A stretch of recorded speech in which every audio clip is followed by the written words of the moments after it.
So, very good morning, dear student. Welcome back in today's class, and this is the second part of this chapter.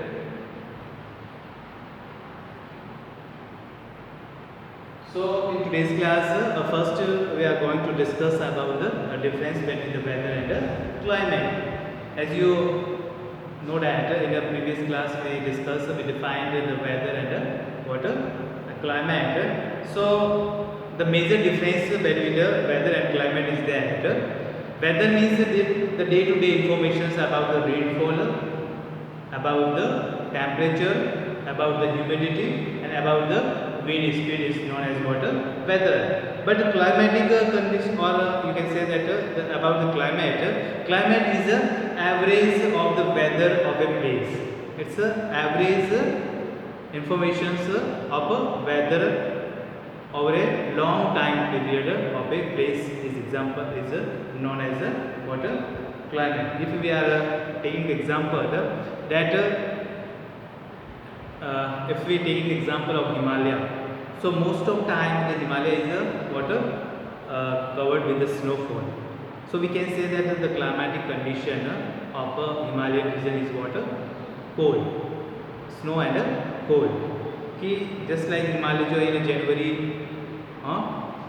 और जो जनवरी के month में है means काफ़ी ज़्यादा ठंड होती है, जनवरी या दिसंबर है, तो वहाँ पे जो है क्या है स्नोफॉल होता रहता है ना, बर्फ होता है। तो वहाँ का जो क्लाइमेटिक कंडीशन है वो कैसा है, this very cold. If we are talking about the climatic condition of Rajasthan Jaisalmer in the month of April, May and June, so too much of hot is there, means a very high temperature is there. So we can say that the climatic condition of Rajasthan or Jaisalmer is very what too hot. So that is what is a average climatic condition. Average जो atmosphere या weather condition है that is called what climate. But day to day, hour to hour, week to week informations about this rainfall, humidity and this wind speed and temperature is known as what weather. So these are the basic difference between the what weather and the climate. So weather जो है that is maybe all of sudden change, कि weather जो अचानक से change हो सकता है, ये all of suddenly change हो सकता है। अभी बरसात हो सकती है, बिल्कुल बादल फिर हटके मौसम खुला हो सकता है, लेकिन क्लाइमेटिक कंडीशन जो है वो all of sudden change नहीं हो सकती। It's take too much time, it's take too much long time period to change this climatic condition. यानी राजस्थान की कंडीशन शुरू से ऐसे चली आ रही है हॉट, तो उसको चेंज होने में काफ़ी लाखों साल लग सकते हैं। ठीक है, सो this is the water the most you can say that important difference between the weather and the climate. So then next is the climate and adaptation. Climate and adaptation.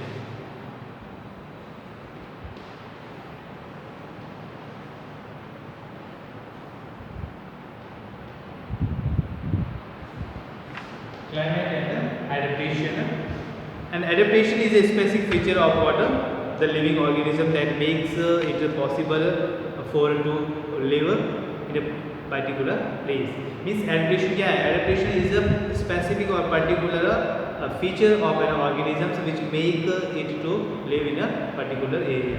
Means एक ऐसे characters होते हैं, एक ऐसे specific क्या है, किसी भी organisms के living organisms के features है जो कोई किसी particular area में उसको रहने के लिए suitable बनाते हैं. So that is called water. These are known as adaptation. So adaptation is a specific feature of all the living organisms that makes it possible for it to live in a place with a particular condition or a climate. Remember that climatic factors are a very important part of the environment. As we know that this climatic factors are very important for water, the environment, very important part of environment. It may be physical adaptation. Physical adaptation means maybe the change in the size and shape. The size of an organism may be small, may be bigger, long, like that. किसी का size छोटा हो सकता है, किसी का size जो है वो बॉडी का साइज जो है वो बड़ा हो सकता है एनिमल का। तो this is known as water, this is known as a physical adaptations or the way in which its body works. It may also be the way the animal behaves Adaptations develops over a very long time through a process called evolution. And due to this presence of adaptation, यानी organisms में या animals में जब ये adaptation होते हैं, जब काफ़ी लंबे समय तक ये एडेप्टेशन उनकी बॉडी में रहते हैं, तो उससे क्या होता है, they form the different species and it is a basic steps of what the formation of a new species or the basic steps of evolution. evolution होता है कि यानी कि एक नई स्पीसीज का बनना. So it's a basic steps or a first steps of a process of evolution. During evolution, the genetic changes takes place in the organisms, which makes it possible for an organisms to possess the features and that turn had it to adapt. Means during the evolution में क्या होता है, in the evolution there will be many genetic changes, यानी उसकी body में कुछ ऐसे changes आते हैं जो कुछ ऐसे कैरेक्टर्स डेवलप करता है जो दूसरों से बिल्कुल अलग होता है and that makes their body suitable to live in that particular area. Suppose that just like you see, if we are talking about the camel, तो कैमल के अंदर उसके बॉडी के अंदर कुछ ऐसे कैरेक्टर्स है. It can store the more water. उसकी जो स्किन होती है वो काफ़ी मोटी होती है. आँखों पे जो है वो लेयर होती है ताकि उसमें डस्ट नहीं हो. पैर जो फ्लैट होते हैं और सॉफ्ट होते हैं ताकि वो इजीली सैंड में मूव कर सके, सैंड में रन कर सके. तो ये क्या है, कुछ कैरेक्टरिस्टिक्स है और ये कैरेक्टरिस्टिक धीरे धीरे उसको दूसरों से सेपरेट करता है. इट फॉर्म्स न्यू स्पीसीज और it is the base of evolution. Now next we are discuss about what the climate in the polar region, कि polar region का climate कैसा होता है और उनमें polar region में जो animals होते हैं उनमें किस टाइप से changes होते हैं, adaptations होते हैं. So everybody you see the page number 84, climate in the polar region. The polar regions of the earth also known as the earth frozen zones. As you know that this polar area. Polar area means the North Pole and South Pole that completely covered with the snow or ice in the frozen form. So the regions of the Earth surroundings the North Pole and South Poles, these regions are dominated by the Earth's polar ice caps. यानी जो mostly ice जो frozen form में होता है mostly यहाँ पे होता है north pole and south pole पे. The northern resting on the Arctic oceans and the southern of the continent of the Antarctica, यानी Arctic region और Antarctica region. Polar regions receives less intensive solar radiations than the other part of the Earth. And you know that this polar areas पे जो है वो काफ़ी कम sunlight होती है, काफ़ी स्लांटिंग सनलाइट होती है. इससे कहा जाता है कि यहाँ पे 6 महीने तक जो है वो सनलाइट देखने को नहीं मिलती, यानी काफ़ी कम सनलाइट होती है, इसलिए काफ़ी ठंडा होता है. ठीक है, it's receives very less amount of sunlight और radiation. This is because the sun energies arrives at the oblique angles spreading over a large areas and also travel a longer distance to the earth atmosphere during which it may be absorbed. यानी एक तो ये क्या होता है, काफ़ी slanting होता है और oblique टाइप एंगल होता है और लॉन्गर एरिया जब ट्रैवल करता है तो ये एटमोसफियर में स्प्रेड हो जाती है ताकि उस एरिया तक पहुँचते पहुँचते काफ़ी कम सनलाइट पहुँच पाती है और काफ़ी जो सनलाइट होता है वो एटमोसफियर में एब्जॉर्ब कर दिया जाता है या स्कैटर्ड कर दिया जाता है या रिफ्लेक्ट कर दिया जाता है. That's why it receives very less amount of sunlight.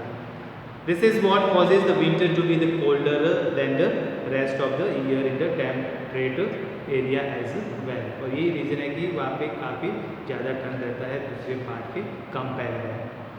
The axial tilt of the earth has a major effect on the climate of the polar region. Means जो अर्थ के जो एक्सियल फॉर्म जो टिल्टेड फॉर्म में झुका हुआ है ये काफ़ी मेजर रोल प्ले करता है climatic condition of a polar region. Since the polar regions are the farthest from the equator, as you know that कि polar region में है ये जो अर्थ है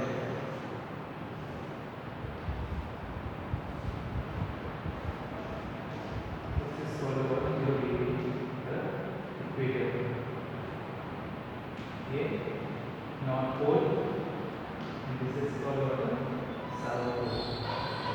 यहाँ से जो सनलाइट आती है काफ़ी स्लांटिंग में जाती है ना, सनलाइट वेरी स्लांटिंग है ना, तो ये काफ़ी दूर है।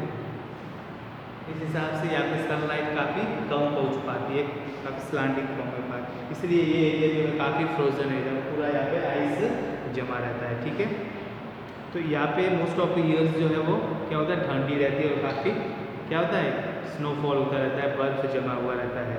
So polar regions are the farthest from the equator and they receive the least amount of sunlight and are therefore permanently frozen or permafrost. The large amount of the ice and the snow also reflects a large part of the whatever the little sunlight the polar regions receives. और थोड़ा बहुत जो है वापस reflect भी होती है sunlight due to this ice, so it gets very less amount of sunlight and that contributing to the cold, और उसी के कारण से यहाँ का जो क्लाइमेट हो कैसा हो जाता है, काफ़ी कोल्ड हो जाता है, ठंडा हो जाता है। Polar regions experiences the extremely cold temperatures, heavy snowfall and extremely variation in the day light, यानी यहाँ पे जो है काफ़ी एक्सट्रीमली जो है एक्सट्रीमली वेरिएशंस देखने को मिलता है डे लाइट में। With the 24 hours of the daylight in the summer and a complete darkness in the winter. The countries with the claim to the Arctic regions are the United States. जो country which is occupied this Arctic regions, या Arctic regions की में जो occupy करने वाले जो countries है, just like the United States of Alaska या Canada, Denmark, Greenland, Norway, Finland, Sweden, Iceland, then रसिया। तो यहाँ के जो एनिमल्स होते हैं, the animals of this Arctic have the many adaptations to help them to survive in this harsh condition. तो इन जो अलास्का के हैं, कनाडा के हैं, या नॉर्वे, स्वीडन है, या रशिया है, यहाँ के जो एनिमल्स होते हैं are known as polar animals, और they have the special adaptations और body characters which make them suitable to bear the harsh condition, यानी वो हार्श कंडीशन को बेटर तरीके से क्या कर सके, सहन कर सके, टॉलरेट कर सके, उसके लिए उनकी बॉडी में स्पेशल एडेप्टेशंस होता है। So first we see the adaptation in polar animals, है ना।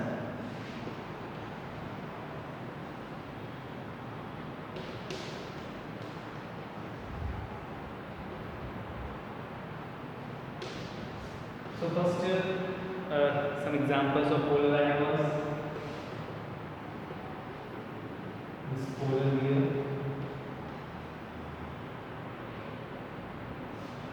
First we are talking about the polar bear. So इनके कुछ क्या होता है, इनकी जो mostly the animals who live in this polar areas, they have the thicker and a thicker skin. इनकी बॉडी पे थिक स्किन होती है और body is covered with the thicker layer of fur, और you can say the hair या wool. इनकी body पे hair होता है, हेयर की लेयर होती है, या फर होते हैं, या फिर वूल होती है। So polar bears lives in the cold snow and arctic land. They are the largest land carnivores, यानी ये सबसे लार्जेस्ट कार्निवोर्स है। Carnivores you know that is depends on the plants and animals both. Their white fur, sorry carnivores means the flesh eater. So flesh eater है ना, carnivores होते हैं वो flesh eater से, ओमनिवोर्स होते हैं वो दोनों टाइप के होते हैं, ठीक है। So their white fur helps them the blend with their snow and ice, यानी उनकी बॉडी जो वाइट फर से कवर होती है ताकि कोई भी उनके एनिमल जो है उनको आइडेंटिफाई नहीं कर पाए, पहचान नहीं कर पाए, क्योंकि उनका बैकग्राउंड बिल्कुल वाइट कलर का होता है, उनकी बॉडी भी जो है काफ़ी वाइट कलर की होती है। और ये मोस्टली कैसे होते हैं, लार्जेस्ट कार्निवोर्स होते हैं। A polar bear, now you see the page number 85, we can see the one by one the adaptation in the polar bear. A polar bear has a thick layer of fat under the its skin, और इसकी skin के नीचे क्या होता है, एक fat की layer होती है जो इसको इंसुलेटेड बनाती है, ठीक है, उसकी बॉडी को गर्म रखता है। which helps it stay warm. The layer of fat can measure up to the 11.5 centimeter thick, means 11.5 centimeter तक thick layer होती है जो एक insulation layer बनाती है, just like you see in the case of water bottle, है ना, या फिर जो अपना कैन होता है, वाटर कैन होता है, उसमें जो लेयर होती है वो जो इंसुलेशन का काम करती है, ऐसे के वैसे जो पोलर बियर होते हैं उसमें भी बॉडी में थिक लेयर होती है. It has a black skin under the white fur that helps to absorb the trapped heat in the fur. Means beneath the white fur, it has the black skin, and the black color, is a good absorber of sunlight. So which absorbs more and more sunlight and heat from the sun. It receives more and more sunlight, and it makes their body warm. It has two thicker layer of fur that provides the adequate insulation from harsh condition. काफ़ी मोटी thick layer होती है फर की जो ताकि इसको insulation provide कराता है. Next, the white fur of a polar bear helps it to blend with the snow and ice. यानी बिल्कुल उसकी बॉडी को जो है वाइट फर जो है वो मैच करता है उसके वाइट बैकग्राउंड से, स्नो से, ताकि वो अपने आप को अपने एनिमीज से प्रोटेक्ट करके रखता है. ठीक है, ये एक टाइप से उसमें एडेप्टेशन है. And this is called what camouflage, यानी जिसके बॉडी का कलर जो होता है बिल्कुल बैकग्राउंड के अकॉर्डिंग होता है. So no one enemies can be identify और आइडेंटिफाई दैट एनिमल्स और detect that animals. So this phenomena is called what camouflage. The white large paws of polar bears helps to walk in the snow. और इसके जो white और large pause जो होते हैं, पंजे जो होते हैं, उसको स्नो में मूव करने में हेल्प करते हैं. So this is the basic elevation found the polar bear. Polar bear swims under the water. It closes its nostrils so that no water gets into. और ये पोलर बियर जो है it can able to swimming, means ये पानी में swim भी कर सकता है, तैर भी सकता है. तो जब पानी के अंदर तैरता है या पानी के अंदर जाता है तो वो अपने नॉस्ट्रिल्स को जो होते हैं नॉस्ट्रिल्स होते हैं उनको बंद कर देता है ताकि पानी बॉडी में घुसे नहीं. ठीक है. It has small years and tiny tell. छोटी छोटी आँखें होती है और छोटी पूँछ होती है. Which helps in minimising the loss of heat. ठीक है, loss of heat in the environment, यानी छोटी आँखें और छोटी पूँछ होने के कारण वो कम से कम हीट को लॉस करता है एनवायरमेंट से. अदरवाइज उसकी बॉडी ऑलरेडी वहाँ पे हीट की कमी है ना. So it also has a guard hair near to the ear to repel water. It also has guard hair ना. गार्ड हेयर होते हैं जो पानी को क्या करते हैं, कान में जाने से बचाते हैं. Its dense undercoat even covers its feet to help in the walk on the coldest surface. यानी बॉडी और फीट जो है वो भी कवर होते हैं ताकि वो ठंडे में भी आराम से चल सके. It has the sensitive nose and a strong sense of smell so that it can catch its prey. और इसके जो सेंसिटिव नोज काफ़ी सेंसिटिव है. It's have a high sensitive nose and a strong sense organs to the smell to catch the its prey. यानी अपने शिकार को, food को पकड़ने के लिए इसका नोज है या स्मेल सेंस होते हैं वो काफ़ी एक्टिव होते हैं. Which helps which makes better to find its a prey to catch a prey. So this are the water adaptations in the polar bear. Now next we are discuss about the penguin. We are discuss about the penguins.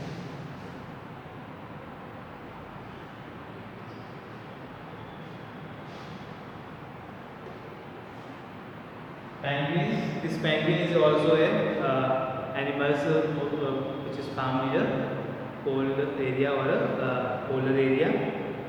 So now see the page number 85, adaptations in the penguins. We go through the textbook. Some penguins lives in the Antarctica where it is extremely cold and the water temperatures never rises above the freezing point. यानी कि Antarctica reason में काफ़ी ठंड वाले इलाके में ये penguins रहते हैं और जहाँ का टेम्परेचर जो है कभी भी फ्रोजन पॉइंट से यानी कि आइस से ऊपर 0 डिग्री से ऊपर आता ही नहीं है. Penguins are the flightless birds. Everybody know that this penguins is a flightless birds कि ये उड़ नहीं पाते. Penguins flightless bird के examples है ना. But are the excellent swimmers. ये उड़ नहीं सकते लेकिन पानी में ये क्या कर सकते हैं, स्विमिंग कर सकते. They are the excellent swimmers of waters and they breed on the land or ice surface along the coast and on an island. तो ये जो ब्रीडिंग करते हैं यानी ये रिप्रोडक्शन करते हैं, अपने बच्चों को जन्म देते हैं, ये लैंड पे भी है या आइस सरफेस पे भी हो सकता है और कोस्टल एरिया या फिर आइलैंड में भी हो सकता है, ठीक है। Now see some adaptations. The penguins have the webbed feet to powerful swimming. As you know everybody that you see the penguins, है ना, आपने पेंगुइन्स को देखा हुआ होगा या फिर मूवी में या फिर कहीं और देखा होगा टेलीविजन में। तो उसके जो feet, if you see the feet of penguins, it has webbed feet. उसके फीट जो होते हैं वो स्किन से वेबेड होते हैं ना, वेब जैसे होते हैं, जुड़े हुए होते हैं।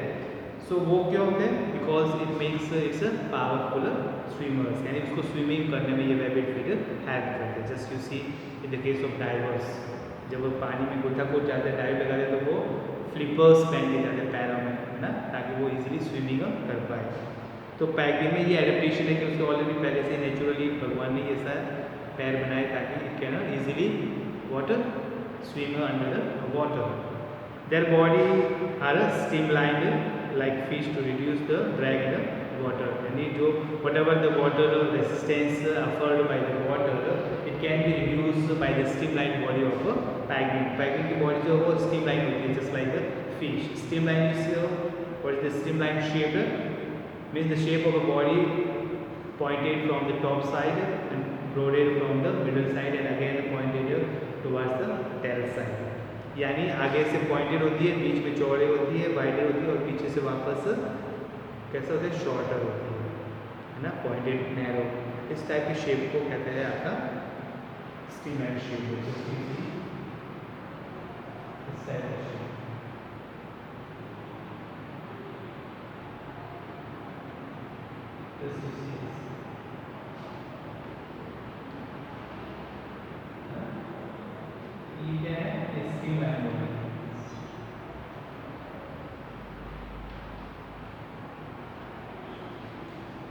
बर्ड्स का जैसे बर्ड का शेप होता है, बोट, आपने बोट नाव देखी होगी ना, शिप देखी है, उसका जो शेप है वो स्ट्रीमलाइन शेप, ताकि वो पानी को आराम से क्या करे, आराम से उस वाटर के थ्रू, वाटर करंट के थ्रू स्विमिंग कर सके।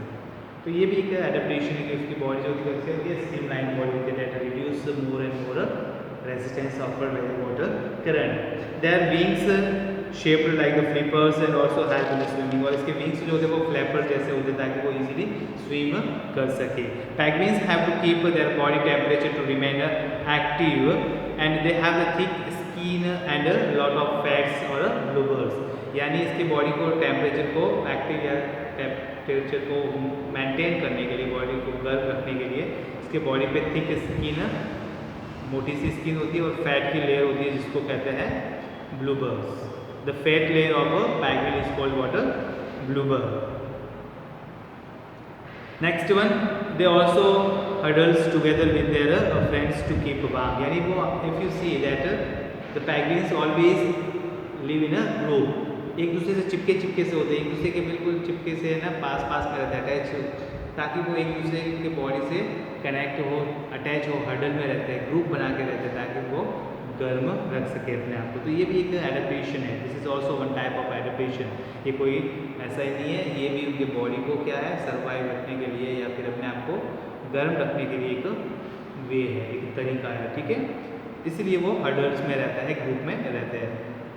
Emperor penguins huddles together in groups of thousands when it gets cold, यानी जो एम्पेरर पेंगुइन्स होते हैं वो हजारों की मात्रा में एक साथ में झुंड बना के रहते हैं जब सर्दी का मौसम होता है, ताकि वो अपने आप को गर्म रख सके।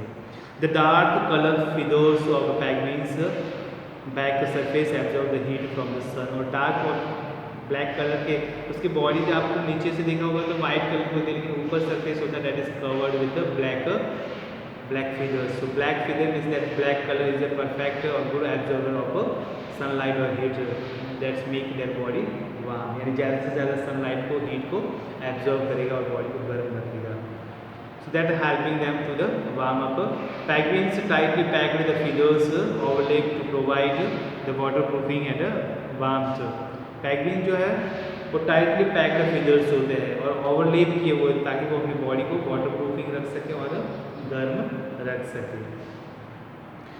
They coat their feathers with the oil from the glands near the tail to make them waterproof to survive in the water of Arctic seas, which may be as cold as minus 2.2 degree to plus 2.2 degree. Means अपने आप को किस तरह से सर्दी में भी अपने आप को गर्म रख पाता है. तो ये सब अपने आप को क्या करता है, अपने आप को जिंदा रखने के लिए, वहाँ पे सर्वाइव करने के लिए सब उसके बॉडी में चेंजेस है.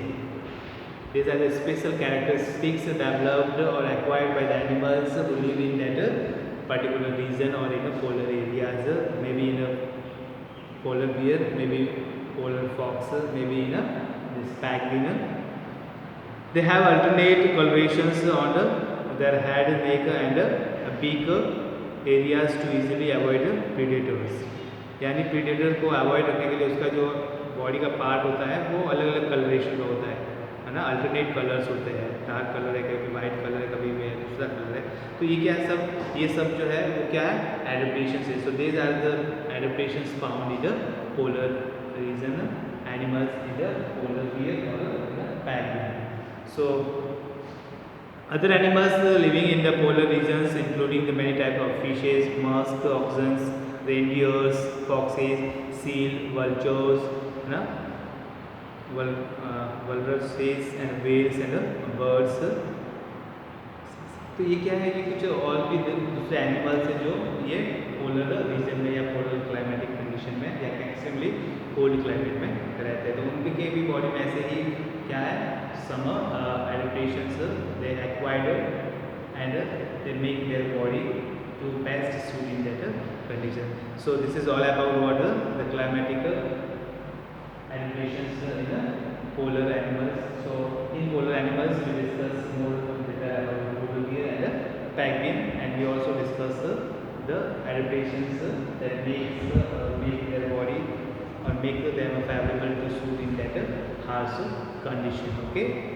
आई होप यू आपको समझ में आएगा. तो इसके जो क्लाइमेटिक कंडीशन है आपको 4, 4, 5 क्लाइमेटिक ये एडेप्टेशंस लर्न करने हैं ताकि एग्जाम में पूछे जा सके. What are the basic adaptations found in the polar bear, right, यानी 5 यानी 4. तो वो आपको सब लर्निंग करें, जो आपको लर्न हो सके वही आपको लर्न करना है. थोड़ा सा एक चैप्टर भी है और थोड़ा सा थ्योरेटिकल पोर्शन भी है. ठीक है. सो आई होप यू आपको अंडरस्टैंड, हाँ, समझ में आ गया होगा. एक बार फिर से आप ये दोनों पढ़ लेना. Okay. Thank you. Have a nice day.